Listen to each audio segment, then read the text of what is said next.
Le 22 janvier dernier, un préavis de grève régionale CGT Sudrail FO a permis de réunir plus de 250 cheminots lors de l'envahissement de la séance plénière du CER afin de dénoncer la cabale montée à l'encontre de notre camarade et exiger de la direction l'arrêt de la procédure disciplinaire en cours.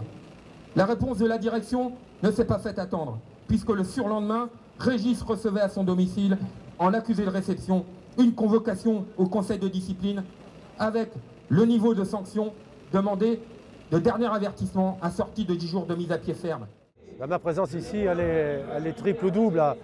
Elle est déjà pour apporter notre soutien et notre solidarité active à un camarade cheminot qui est, à mon sens, injustement l'objet de procédures disciplinaires, parce qu'il a, dans le cadre de ses mandats électifs et syndicaux, osé attaquer la SNCF contre des restructurations de services, d'établissements qui visent à casser le service public ferroviaire et à faire de plus en plus de place au privé.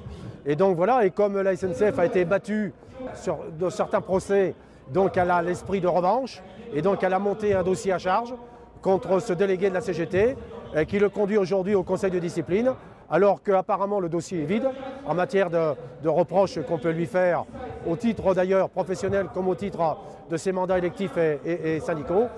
La direction locale est dessaisie du dossier. Le dossier est sur le bureau du président de la direction de la SNCF que je connais bien.